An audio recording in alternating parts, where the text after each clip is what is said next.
Good morning, everyone. My name is Barbara McMakin, and I'm from the NINDS Office of Neuroscience Communications and Engagement. On behalf of the NIH, I would like to welcome you to today's call and thank you for your interest in participating in this discussion with us today. Today's call is being recorded. If you have any objections, please disconnect at this time. During today's webinar, we will be discussing the ME CFS Research Roadmap, which is currently being developed. Today, you will hear from Drs. Vicky Whittemore, Maureen Hansen, and Cindy Bateman, who will give an overview of the research roadmap process, describe the goals of the roadmap, discuss the research priorities, as well as next steps. After their presentations, we will open up the call for your questions and comments about the research roadmap. Because our time is limited today, we kindly request that questions and comments be about the roadmap. If you have questions or comments about other ME CFS research and activities, please email us and we will reply as soon as we can. I will post the email address in the chat. We are unable to answer questions about your personal medical situation or offer medical advice, so please refrain from providing any personal medical information this morning. I would also like to mention that we are working to schedule another webinar, which will follow our usual format.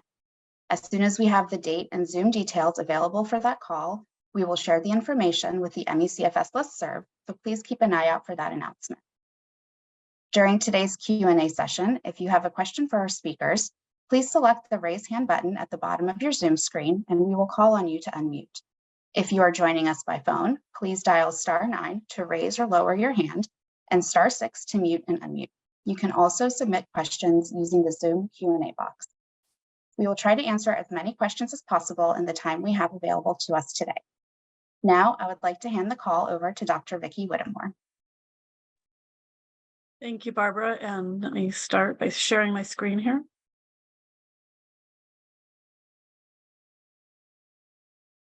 Oops. All right. So thank you, everyone, for joining us today. And it's my pleasure to welcome Drs. Bateman and Hansen to join me in this presentation. But I'll start by giving you some background information about the process and then turn it over to Cindy and then followed by Maureen. So first of all, as I think many of you know, NIH coordinates research on ME CFS through the Trans NIH ME CFS working group that's chaired by Dr. Koroshetz, the director of NINDS. And we have program directors from across many NIH institutes and centers at NIH that carry out this work. So the program directors who are part of this working group are from what we call our extramural program, which is the program I'm part of at NINDS. And these are the programs that provide research funding and training funding that's carried out outside of NIH, so across academic institutions across the United States and in some foreign countries. The intramural program is the research and training that takes place at NIH facilities, so NIH laboratories in Bethesda or at other locations in the United States. So our focus in the Trans NIH ME CFS working group is on coordination of research across NIH. So in 2019, there was a report to the National Institutes of Neurological Disorders and Stroke Advisory Council that recommended, one of the recommendations that came from that was that NIH should initiate a strategic planning process for research on ME CFS. And the report can be found on the NIH NINDS website or on the ME CFS website, which is also on the NIH website. So we initiated a planning process and we had planned to start this initiative when the pandemic broke out. And it became very clear that the clinicians and investigators just did not have the time or ability to focus. And we at NIH also didn't have the ability to focus on the effort during the early phases of the pandemic. So we restarted the process in the fall of 2022 and actually launched the actual development of the research roadmap in February of 2023. So we've been at this now for more than a year. So The process we use to establish the working group of counsel and identify people with lived experience is that we put out a solicitation to invite individuals with lived experience. So these are individuals who themselves have ME/CFS or their caregivers or family members to either be nominated or self-nominate to participate in the process. And from that, we received over, I think, about 92 nominations. And 21 individuals were invited to participate in this process. They joined then individuals who were appointed to the working group of counsel that includes individuals who are healthcare providers, researchers, clinician scientists, leaders of the patient advocacy groups, as well as additional individuals with lived experience. So all of these individuals then were divided into 8 webinar planning groups. The charge to this working group of counsel and the people with lived experience is to develop a research roadmap to provide scientific guidance to the council on how to best advance research on ME/CFS. So consistent with the charge, the group will assess current ME/CFS research activities and identify opportunities and gaps in ME/CFS research to identify targets for the development of treatments. So a lot of the discussions as we went through the webinars was really a focus on what do we need to know, what do we know, what do we need to know to really accelerate the research toward the development of treatments of ME/CFS. So this is a list of the individuals that are serving on the working group of counsel, co-chaired by Cindy Bateman and Maureen Hansen, and the individuals with lived experience who joined us in this effort. And we put out a huge thanks to all of these individuals who have spent a tremendous amount of time helping us with this process. So the domains for the 8 webinars that we put in place were nervous system, immune system metabolism, genetics, chronic infection, physiology, less studied pathologies, and circulation. And from these webinars, each of the groups developed a set of research priorities. And those research priorities have been posted on IdeaScale for community feedback. So as of this morning, we've had 222 ideas submitted and an additional 101 comments to those ideas, and they keep coming in. I keep seeing them coming in on my email, and those comments will be open. IdeaScale will be open until March 8th, and I'll come back to how you can comment through IdeaScale or by email as well. So I just wanted to identify who was on all of these webinar planning groups. And you can see that they were chaired by individuals on the working group of counsel, and then included individuals from the working group of counsel and people with lived experience.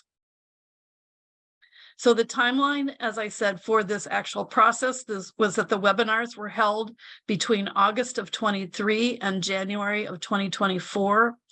We've just received the last of the draft reports. Well, the research priorities were developed and posted on IdeaScale.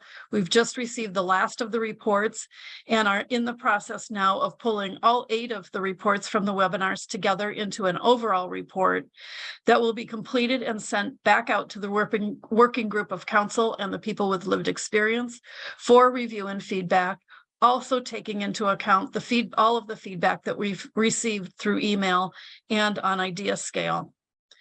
In April, the final report will be sent to NINDS leadership and to the NINDS Advisory Council, and the report will be presented publicly during the open session of council on May 15th, and more information will be sent out about how to join that meeting in the near future.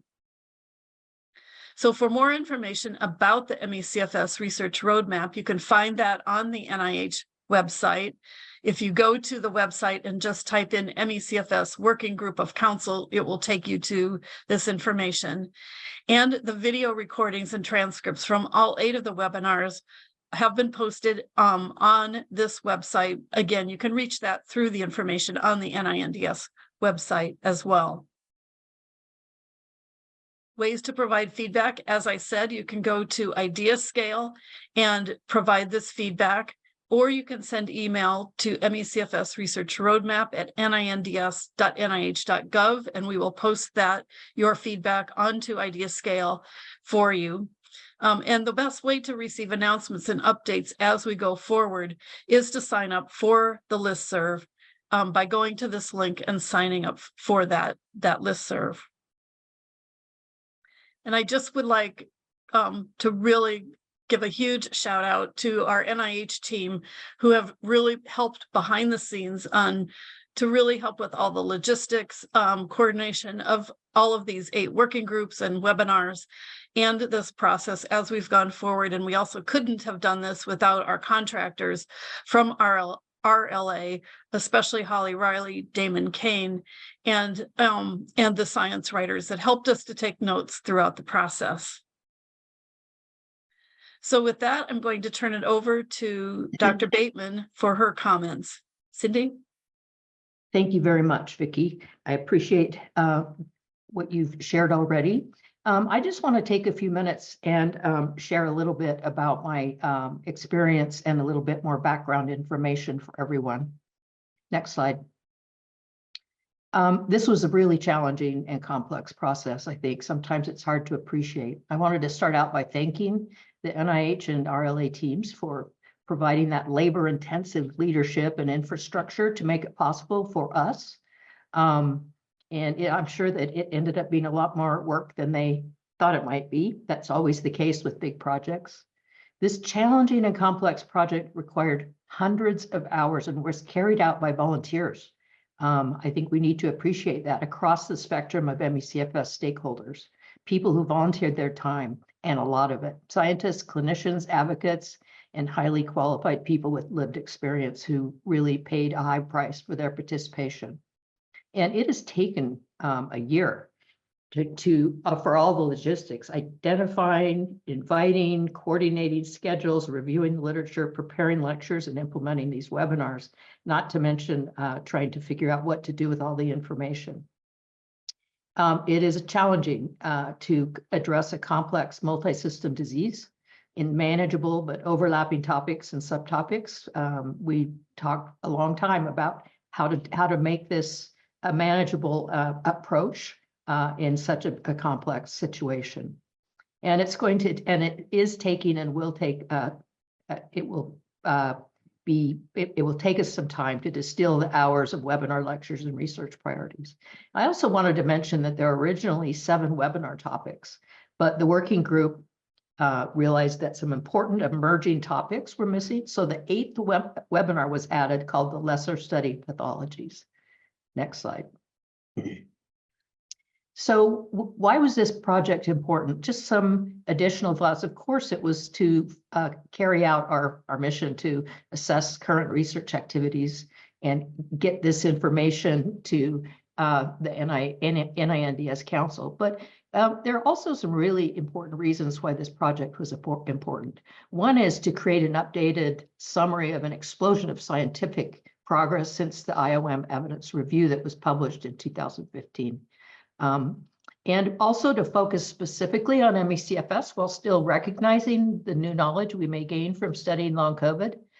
We tried to keep the focus on MECFS and to provide a forum for the participants to consider the many dimensions of this complex multi-system disease and emerge from our silos, so to speak, but to foster creativity and create collaborations, because we're never going to move forward with this disease if we stay in our silos. We've got to understand how all these arenas interact with each other. And also, it was important to immortalize the combined expertise and make it publicly and widely available. And you know, you can just put YouTube MECFS Research Roadmap webinars and go to all those webinars, and you can enjoy them at your own pace. Next slide.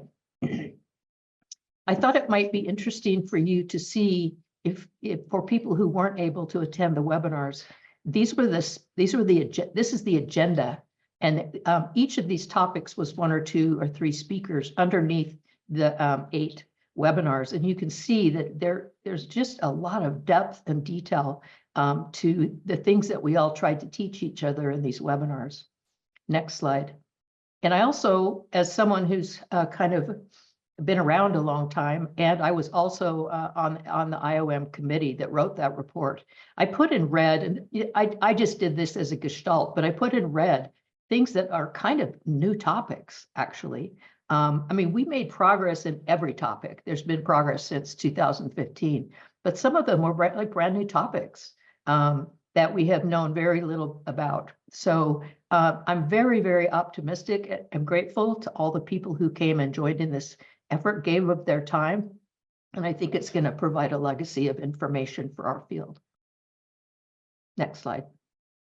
And now I'd like to turn it over to Maureen Hansen.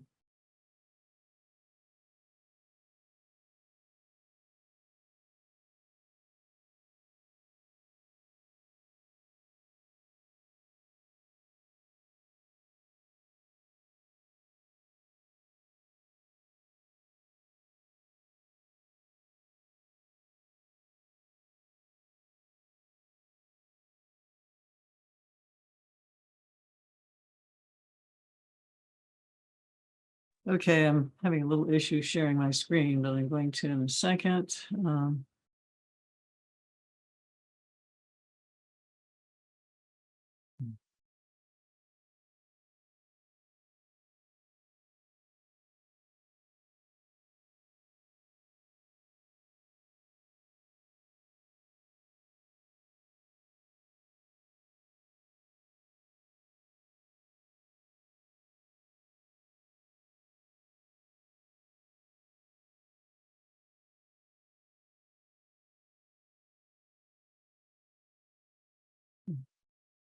Okay, sorry.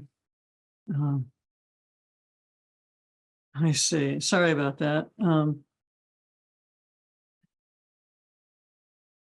want me to share my screen again, Maureen? No, I don't know what's going on here. Let's see. Your screen. Well, I know what I can do. Okay.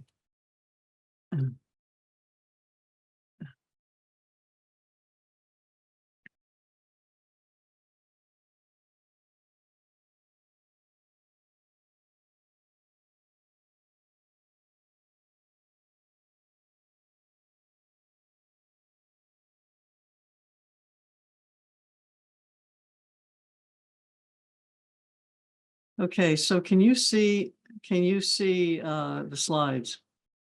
Yes, we can. Okay, good. So what I wanted to bring up is what are some common themes and research priorities for 2 more of these 8 areas?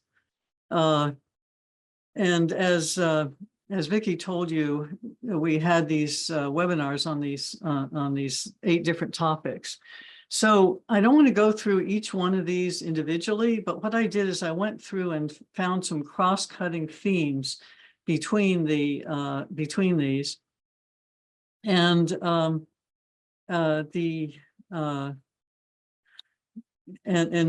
I'd like to describe some of those cross-cutting themes.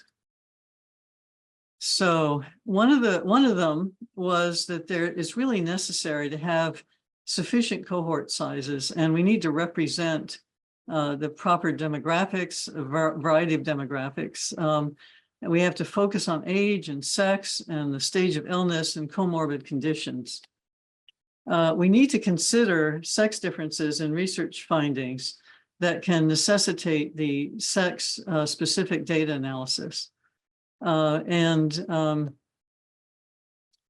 That's certainly been reinforced by some recent work. We need to consider the subtypes of ME/CFS cases when analyzing data. There's plenty of information now suggesting that there are subtypes of ME/CFS. We also need to implement longitudinal analyses in research when it's feasible to follow subjects over time. And a key example that I'd like to give is before and after induction of post-exertional malaise, given that that is an extremely important symptom of the illness.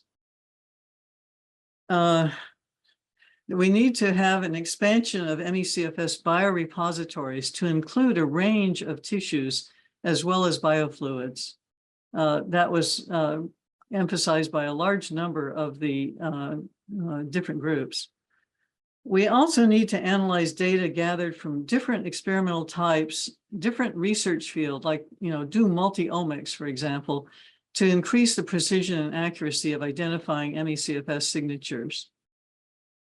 And we need to take advantage of the tremendous developments in statistical methods such as machine learning, as well as artificial intelligence methods that are now making a big difference in a number of scientific fields. We also need to compare pre-pandemic ME/CFS to those long COVID cases that fulfill ME/CFS diagnostic criteria. Without doing this, we won't know whether the same pathways are affected in both. And we also need to know, however, are there differences that can distinguish these pre-pandemic to post-pandemic ME/CFS cases that fill ME/CFS criteria. And another emphasis that was pointed out is that we really need to have more education of healthcare providers and provide them with an objective diagnostic test if possible. But if that's not possible, we still need to educate healthcare providers in how to diagnose the cases. We've highlighted the fact that there is new knowledge needed to make discoveries that will identify additional drugs for clinical trials. But the other thing that most of the groups found is that we need to initiate clinical trials using repurposed drugs that are based on existing knowledge. I personally believe there are many drugs now known that are being suggested by existing knowledge that we should be using to initiate clinical trials.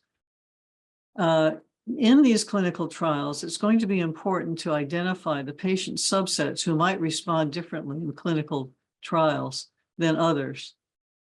And finally, we need to use a wide range of tools for the evaluation of these clinical trial outcomes. This gets to the point that we may not need an objective marker to know whether a drug is working if it's obviously overwhelmingly evident that the participants are improving in their condition. That even surveys can tell you whether someone is improving. Finally, I'd like to comment that I've been looking through the comments that are the ideas that have been put onto idea scale, but I did not incorporate all of those into this list of overarching themes because the deadline for the submission of the idea scale ideas hasn't occurred yet. So I didn't want to include that yet. But I will say when I look through there, I can see that we have some excellent citizen scientists out there because a number of the things that people were suggesting are actually underway in some labs. And so many of the ideas I already can say are ones that scientists themselves also researchers in ME/CFS have decided are very important to do. So, but there are undoubtedly some ideas that nobody is working on. And so I do encourage people to continue to work on submitting ideas to the idea scale. So I'm going to stop here and I guess we'll have a Q&A now. Thanks so much, Dr. Hansen, Dr. Bateman, and Dr. Whittemore for those presentations. We will now transition to the Q&A session and open the floor for your questions. If you'd like to ask a question, please use the raise hand button at the bottom of your screen or raise your hand if you're on the phone. You can also submit questions using the Q&A box. If you are joining us by phone, please dial *9 to raise, lower your hand, and *6 to mute or unmute. As a reminder, please do not share personal medical information as we cannot provide medical advice on the call today. In addition, we ask that questions be about the ME/CFS Research Roadmap.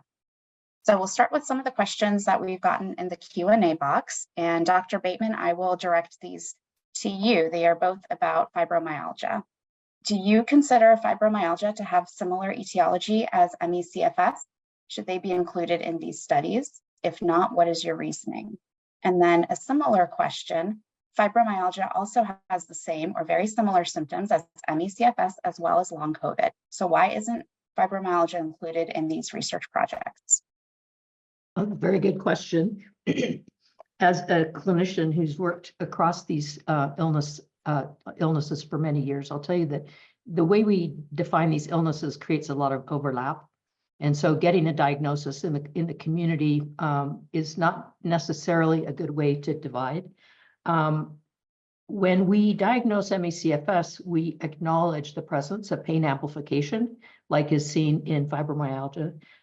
We are definitely focusing on the people who have post-exertional malaise and have dramatically impacted function. And there's a lot of people with fibromyalgia who can exercise and improve their situation with fitness and medications.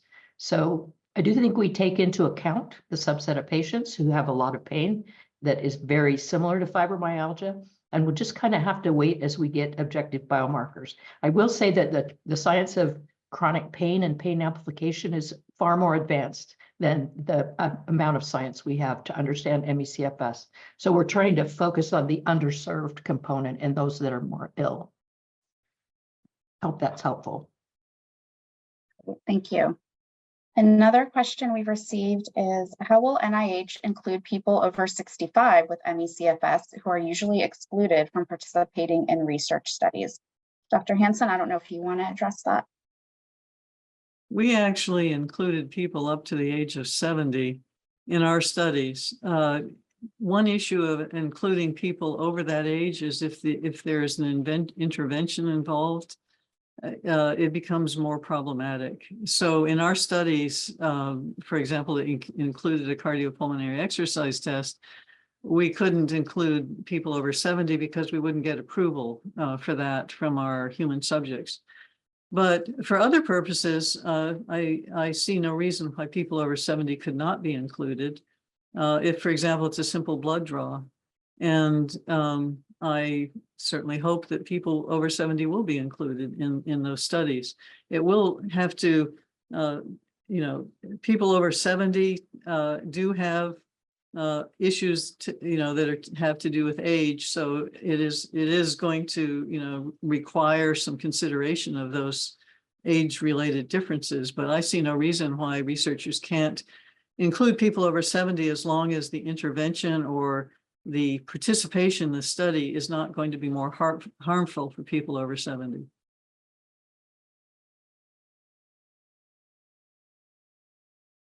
Can I add something to that? From the clinical standpoint, the huge need is clinical care for people of all ages. Because sometimes it seems like research is the only avenue to getting a diagnosis, right? But if everybody got the care across all the age spectrum, then it wouldn't feel so, people wouldn't feel so neglected not joining studies. And since I take care of people across all the age groups, I'll say that the older people get, the more confusing it gets about what's causing their fatigue and their sleep problems because of age-related changes and comorbidities. So that's part of the reason people get excluded. Great. And I think this is a question for all of our speakers. How can we prioritize research into the less studied pathologies for the NIH Research Roadmap? They are important research priorities and need research funding. They include an ME/CFS, connective tissue disorders, spinal disorders, mast cell activation syndrome, gastrointestinal conditions, endocrine dysfunction, hormones, and reproductive health conditions. I think that was an important part of the roadmap initiative, was adding that final webinar to really be able to bring these kind of new comorbid conditions that we're very actively studying and thinking about in the clinical realm. And just having them as part of this report will be a foundation for amplifying further research, I'm hoping. Yeah, I can respond to that as well. I absolutely agree with that. And we have already received some applications on these topics at NIH, and we'll continue to encourage individuals to do so. After the roadmap is reviewed and approved by council, we will really put out a notice that these are the potentially research priorities, not excluding things not on the research priorities, but really that these research priorities are and should be the focus for grant applications coming into NIH. So, we just will really work with investigators to encourage them to submit those applications for review.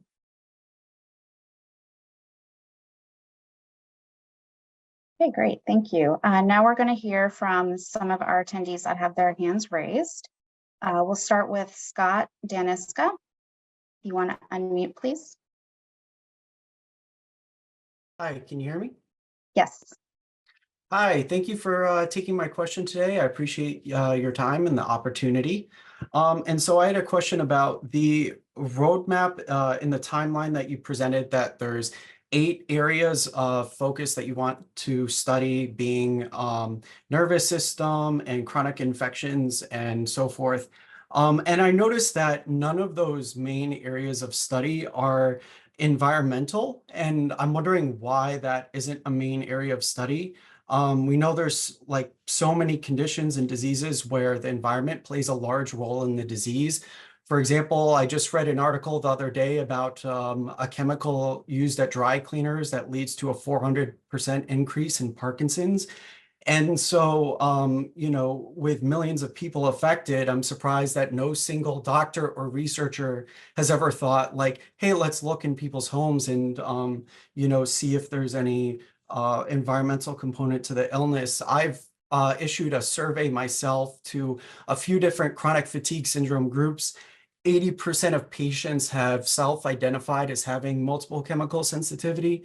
And so I think that if there is an upstream driver, if we're trying to look at causation, you're not going to find that if all of your studies is only downstream symptoms. Like if you're looking at the nervous system, that's never going to give you answers as to causation and what's driving it. I would think that you'd want that to be a major area of focus, and I didn't see that on your timeline. So I wanted to ask about that. Thank you. Great. Thank you. Well, thank you, Scott. I think that's really an important observation. And we focused, I think, more on body systems than on potential external causes, but I absolutely take your point. I think it's an excellent point. There are individuals from the National Institute of Environmental Health Sciences on the Trans NIH Working Group, and we've had conversations with them as well as with our One Tox office at NINDS that's focused on exposures. So I think that's something that we can still add into the report, even though it wasn't a focus of any of the webinars. So I appreciate that comment. Thank you. I don't know if Cindy or Maureen want to say anything. Yeah, I can add a couple of comments, and that is, I'm hopeful that adding that whole topic of mast cell activation will raise awareness and lead to additional studies of what kind of exposures trigger an immune response, or anything that is related to cytokine release, including neurologic symptoms. So I agree with you that it's a big field. It has, it's a lot to learn, right? I'll just say that. I'd like to comment also that actually there is some work going on in that area, but it's not implicitly mentioned in the roadmap, and that is in the metabolism area. When you look at metabolites in the blood, you can find out about exposures to these environmental chemicals. And so there are actually labs that are doing this. In fact, we have done it.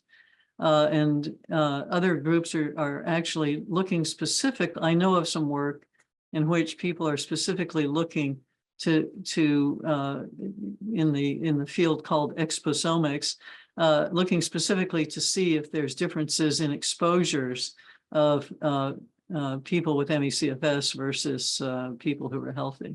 So there is some work going in that area, but I think it could be implicitly mentioned in the roadmap. Okay, great. Thank you. Next, let's hear from Bridget Collins. Bridget, you can unmute. Thank you. I was wondering if the Trans NIH Working Group has a patient or patient representative as part of it. So no, we do not. And the reason for that is that a lot of the discussions we have are about new research initiatives, new funding opportunities that we can't include individuals from outside NIH in those conversations because of the indication that it might give someone an early advantage if they have information before other people in the public do.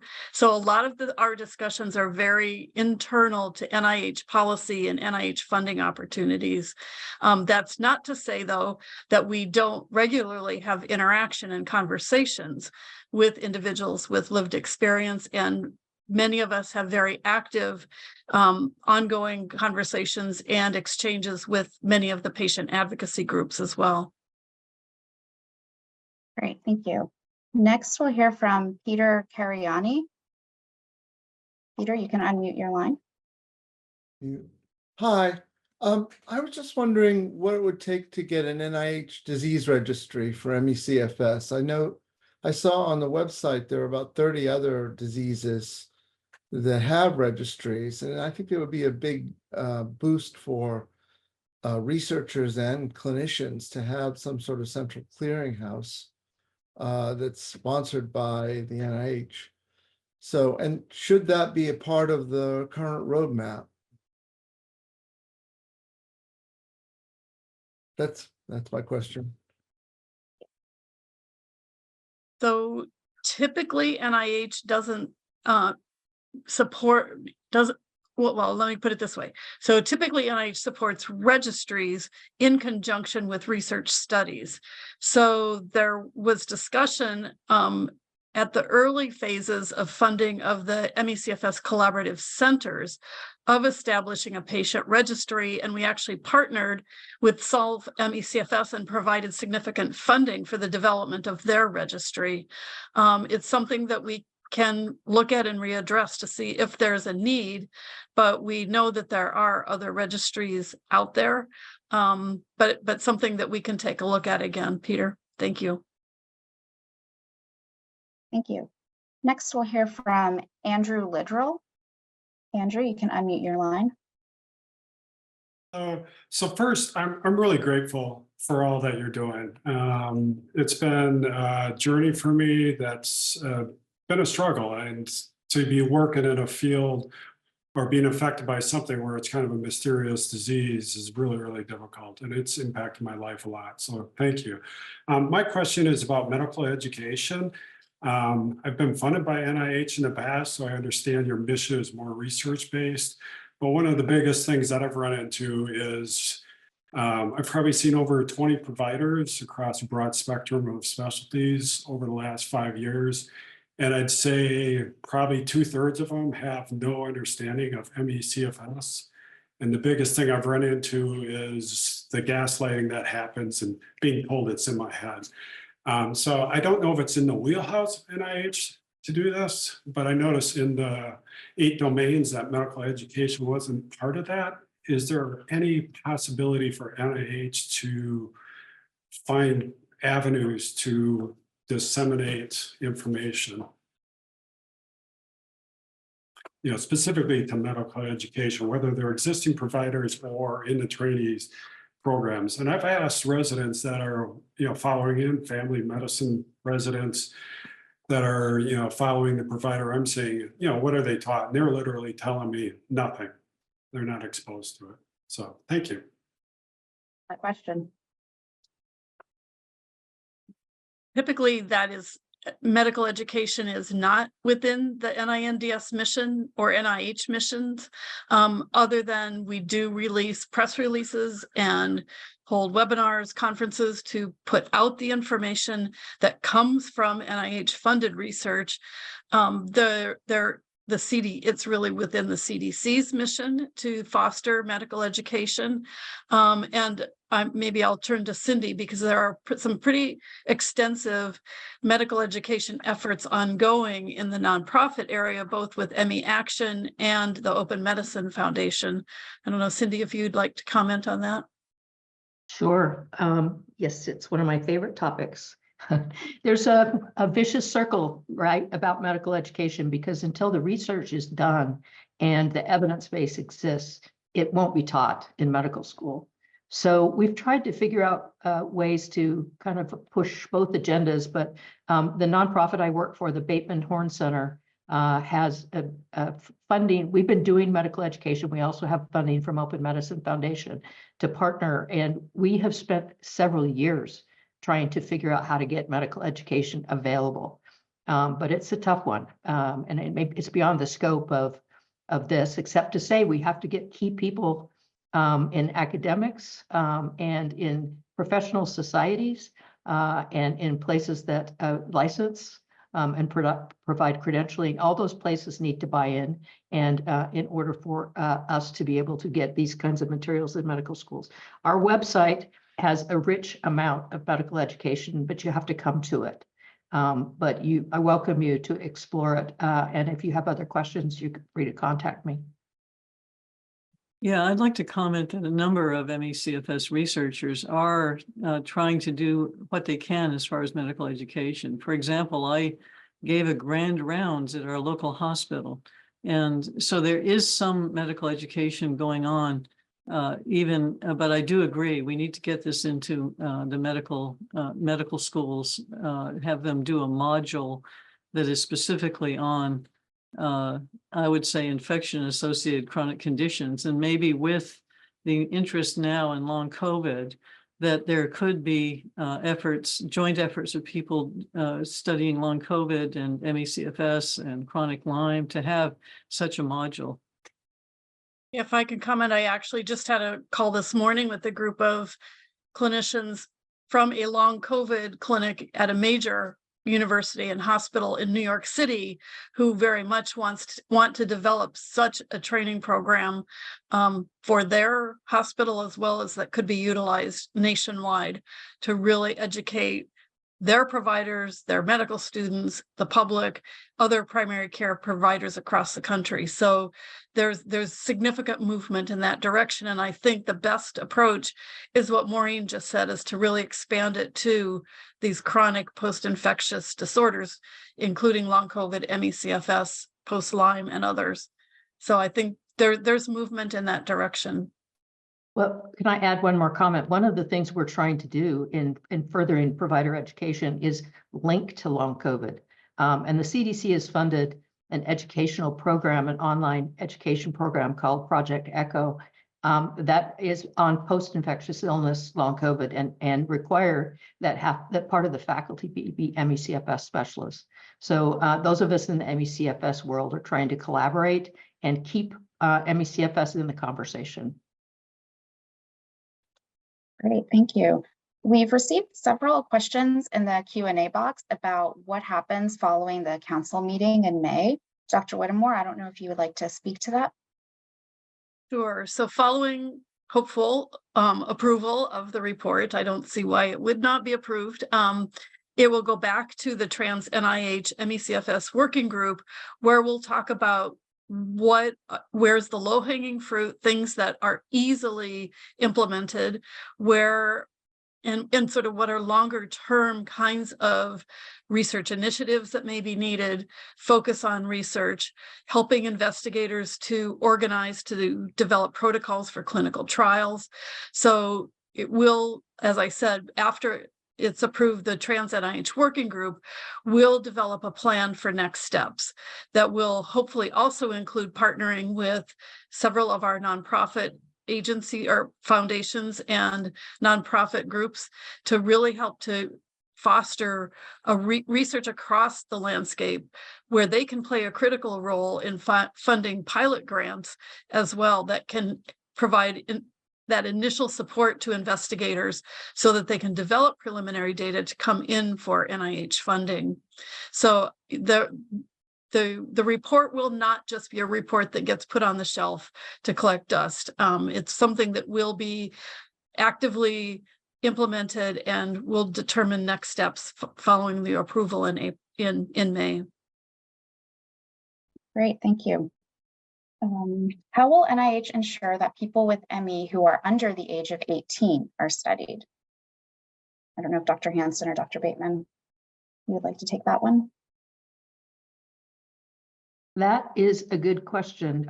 It's much harder to design studies in that range, that there are higher expectations from the IRBs. So they can be done, but they have to be looked at separately. Yeah, and the other fact is that the incidence is lower in that group than later. So it can be difficult for a lot of investigators to find adequate cohort sizes to do it. And again, just like with people over 70, there are some interventions that you wouldn't want to do that or some, requirements of a study that you don't want to risk someone under 18. But there have been studies that have been done in that age group, and I quite endorse the idea that we need to do more.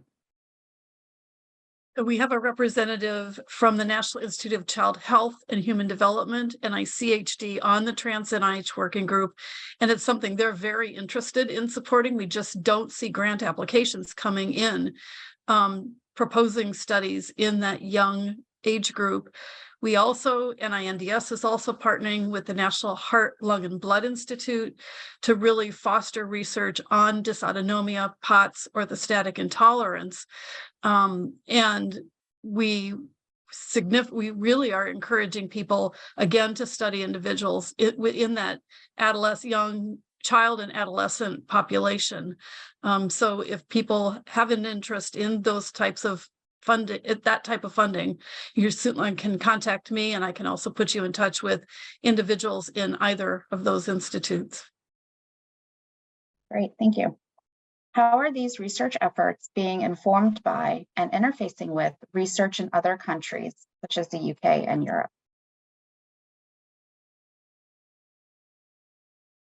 Maureen or Cindy, do you want to take that, or do you want me to take a stab?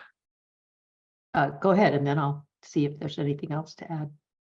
So we had Richard Simpson and Simon Carding from the UK as part of the working group of council. And we are going to have a large part of the conversation at their upcoming Invest in ME conference is going to be focused on these research priorities that came out of our research roadmap effort, as well as thinking about clinical trials. How do we move forward with clinical trials, and what do we prioritize if we're going to move in that direction? As you may know, Richard Simpson at Invest in ME coordinates eMERGE, which is a European ME research group that coordinates research on ME across countries in Europe. And I think we do a lot of outreach across the countries to find out what is going on in those other countries. I attend the Invest in ME conference and meet with those investigators from across Europe as well. So I think we're making every effort to try to really foster that communication, to understand what research is going on, and to really capitalize on the strengths of the research in other countries, not just here in the United States. I don't know if Maureen or Cindy want to comment as well. I'll just make a brief comment. Unlike the past, there is a great deal of interchange in the scientific community, in the clinical community, even medical education with Australia, New Zealand, and Europe, and it's fun, right? I think it's very healthy, and we just need a little competition going on, right, to get this race on the road to try to get to our answers. Yeah, there's really an increase in the number of conferences in different countries where we can be communicating with other scientists. So there is one coming up in Portugal soon. There'll be one at the UK. There's been ones in Australia. There were ones, webinars, symposia hosted in Germany. Recently one hosted in Austria. So really there's quite a lot of interaction internationally. And scientists are communicating with each other by doing this. Great, thank you. Now we'll hear from a couple of folks who have their hands raised. Val Dennis, if you want to unmute your line and ask your question. Oh, yes. Oh.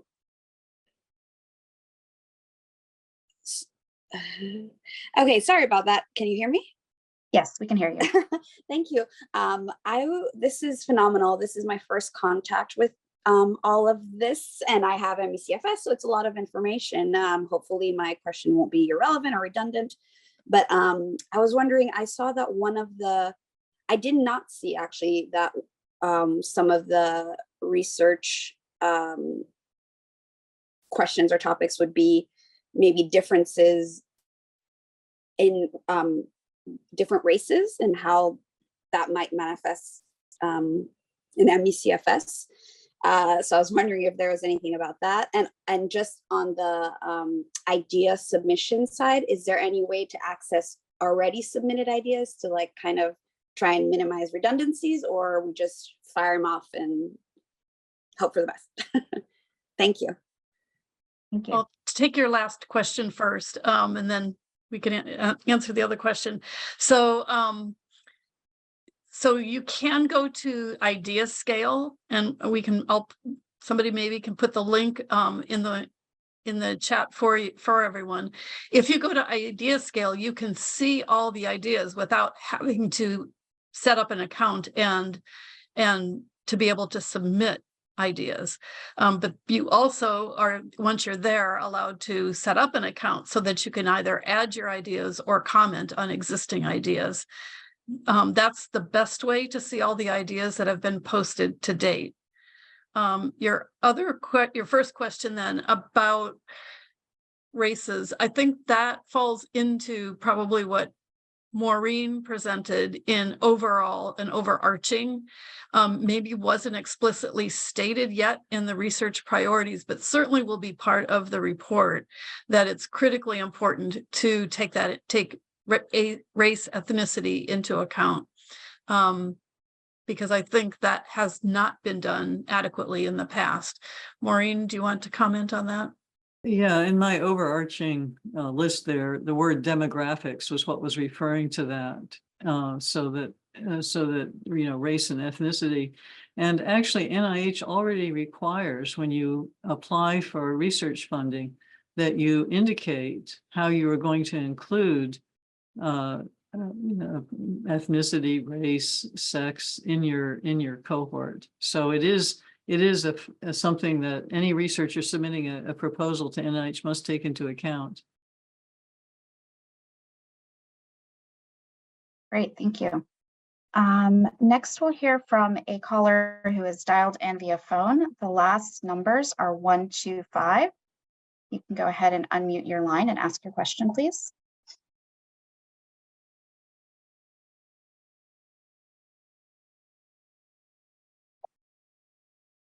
Should be *6 to unmute.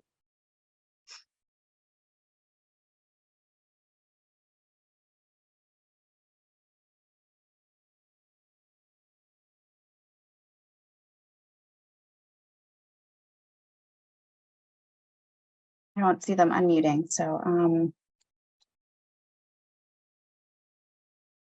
let's go to some questions in the Q&A box. Are you researching the role of the vagus nerve?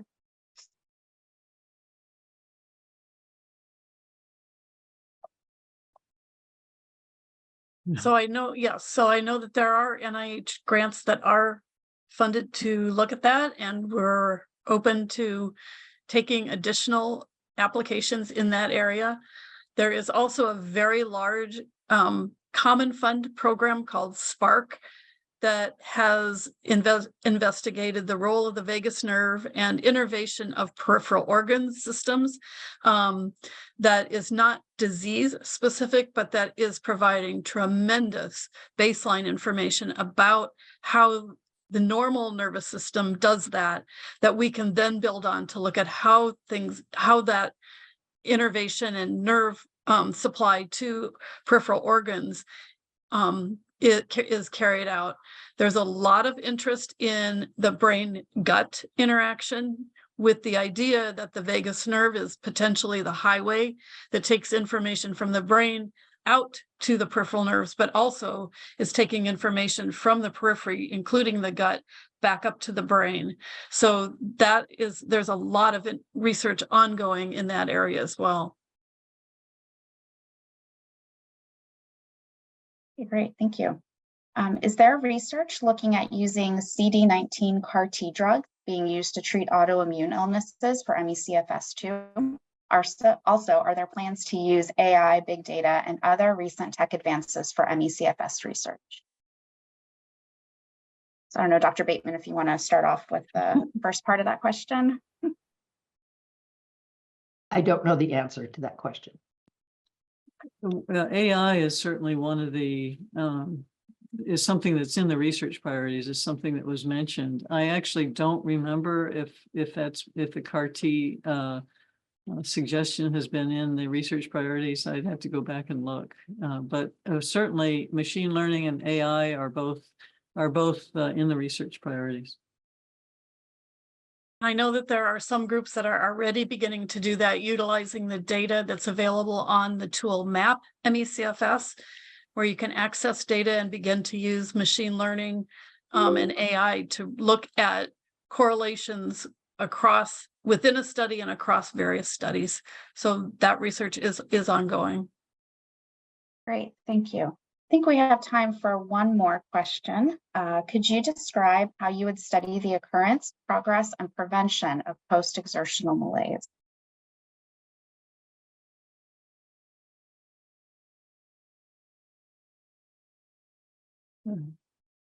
Could you repeat that again? Sorry. Yes. Could you describe how you would study the occurrence, progression, and prevention of post-exertional malaise? Well, a number of groups, including our own, have studied post-exertional malaise, and there's already a fair amount of literature about how to induce it. Unfortunately, as far as how to prevent it, that is a key question in research, because it is one of the most disabling symptoms, unfortunately. I'll just add that there have been quite a few what we would call provocation studies, either with exercise or orthostatic stress, and trying to understand how that leads to consequences. We've done published some papers on the quality, the nature of post-exertional malaise, but it's been kind of elusive, right, still, to understand exactly what the physiology is. And right now, our best prevention is not inducing it and helping people understand how important that is. But I agree, and that's why the IOM criteria put impaired function and post-exertional malaise as the primary core criteria. So, and most of the other case definitions as well. So I agree that we need to have at least something a little more directly discussing that in our recommendations when we get to that point. Right, there is now some molecular information about the changes that happen after you have post-exertional malaise. And I think when more such information is gathered and analyzed, we'll be able to figure out what is it that makes someone with ME/CFS not able to recover from something that is simple for a healthy person to do. So I quite agree that that's a really important question in the entire field, is what is it that is resulting in this phenomenon of post-exertional malaise? Great, thank you. It looks like we're at time today. Thank you, Dr. Whittemore, Dr. Hansen, and Dr. Bateman for joining us to talk about the ME/CFS Research Roadmap. A recording and transcript of this webinar will be posted to the NIH ME/CFS website soon. In closing today's telebriefing, I'd like to remind you about our listserv for updates from NIH. To be added to the listserv, please visit the NIH ME/CFS website, which is www.nih.gov/ME/CFS, and click on Join Our Listserv. As you heard from our speakers today, the research roadmap will be presented to the NINDS Council on May 15th. We will send out a reminder to the listserv before that meeting. The open portion of the council meeting will be videocast. Thanks everyone for joining us today and have a great afternoon.